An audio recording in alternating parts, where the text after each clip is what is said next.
మహాకుంభమేళాలో తీవ్ర అపశృతి చోటు చేసుకుంది. ప్రయాగ్రాజ్ త్రివేణి సంగమం దగ్గర తొక్కిసలాట జరిగింది. ఘటనలో 20 మందికి పైగా చనిపోయారు. మరో 100 మందికి పైనే భక్తులు గాయపడ్డారు.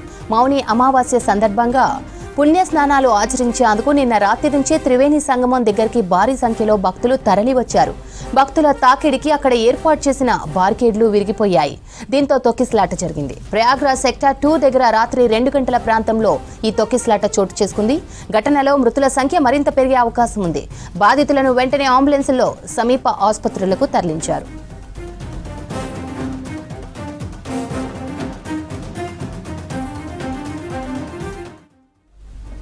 తొక్కిసలాట ఘటనపై ప్రధాని నరేంద్ర మోదీ ఆరా తీశారు. యూపీ సీఎం యోగి ఆదిత్యనాథ్కు ఫోన్ చేసి పరిస్థితిని అడిగి తెలుసుకున్నారు. ఎప్పటికప్పుడు పరిస్థితులపై అడిగి తెలుసుకున్నారు. గంట వ్యవధిలోనే రెండోసారి యోగి ఆదిత్యనాథ్కు ఫోన్ చేసి తక్షణ సహాయక చర్యలకు పిలుపునిచ్చారు. బాధితులకు మెరుగైన చికిత్స అందేలా చూడాలని సూచించారు.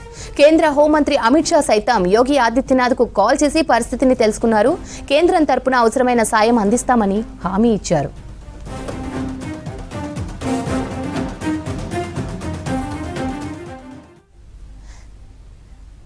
త్రివేణి సంగమం దగ్గరికి వచ్చే భక్తులంతా తమ సమీప ఘాట్లలోనే పుణ్యస్నానాలు చేయాలని సూచించారు. యూపీ సీఎం యోగి ఆదిత్యనాథ్ త్రివేణి సంగమం దగ్గరికి వెళ్లొద్దని తెలిపారు.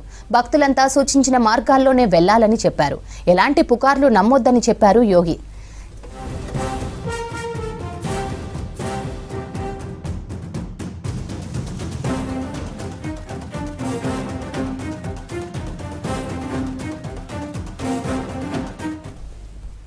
కుంభమేళాకు భక్తులు పోటెత్తడంతో అటుగా వెళ్లే జాతీయ రహదారిపై భారీ రద్దీ నెలకొంది. దాదాపు 20 కిలోమీటర్ల మేర వాహనాలు నిలిచిపోయాయి.